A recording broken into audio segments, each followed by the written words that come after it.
menyampaikan kepada kita semua bahwa hari ini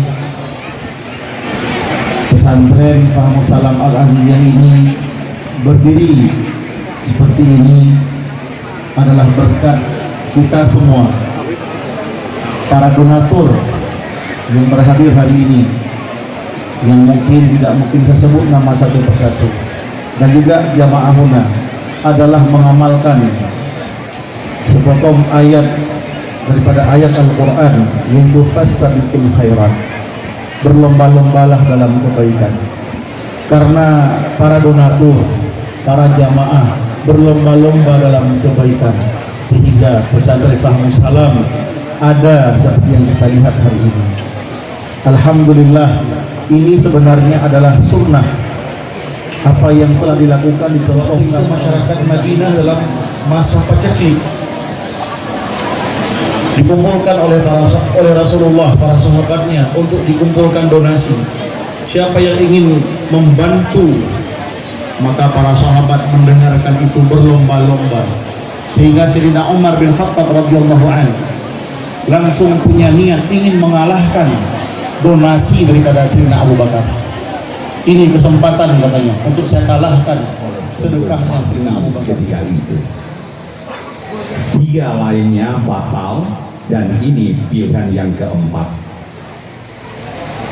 Saat perjanjian jual beli mau ditandatangani, saya meninggalkan Tengku Fahmi. Saya menuju kamar mandi, mengambil wudhu dan sholat sunnah 2 rakaat. Karena saya takut membukukan tanda tangan saya selaku notaris, angka yang tertera mencapai 4 miliar. Modal yang ada sama Tengku Fahmi ketika itu tidak lebih dari 600 juta. Kesepakatan terjadi. Dalam logika berpikir saya cuma satu. Saat saya masih mahasiswa dengan sepeda motor menuju Brastagi, saya melihat di sebelah kiri perjalanan banyak rumah-rumah berkumpulnya para setan yang dindingnya tepas. Hari ini beton-beton dan menjulang indah. Kalau rumah para iblis Allah masih meridai, tidak mungkin rumah tempat berseminya kalam ilahi malaikat tak mungkin. Ada ulama besar namanya Ibnu Hajar. Ibnu Hajar ini kalau kita baca bukunya, istirahat kita hanya makan, sholat, dan tidur. Itu 60 tahun karya beliau itu tak bisa selesai kita baca. Tapi anehnya, beliau sendiri mengarang buku yang sebegitu banyak, umurnya tak sampai 60 tahun. Nah, inilah yang kita maksudkan tadi, wafa'lum minhu.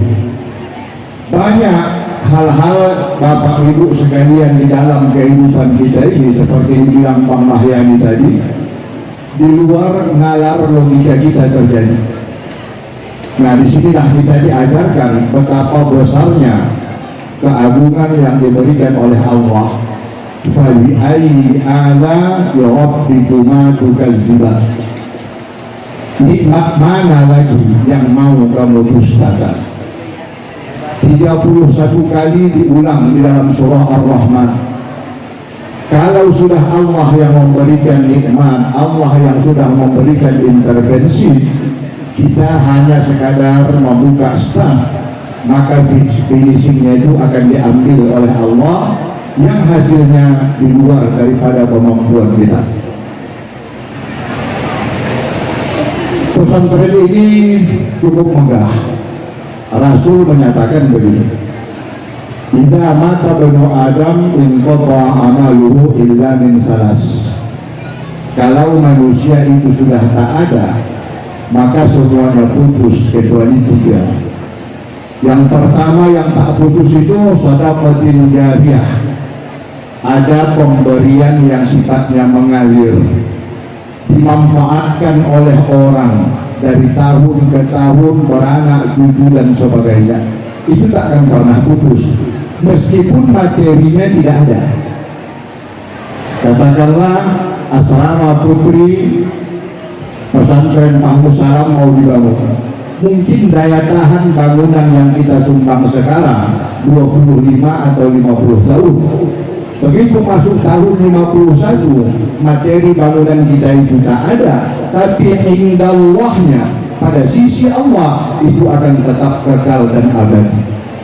Orang tentang keagungan dan ilmu teknologi sebagai kajian daripada fikih modern, maka tidak mustahil Aceh yang dulu dikenal pada abad pertamanya, orang belum tahu tulis baca di Asia Tenggara, tapi Aceh sudah mengeluarkan 11 buah buku yang sampai sekarang itu tetap dibaca. Bahkan di Turki ada beberapa buku karya ulama Aceh sampai sekarang itu eksis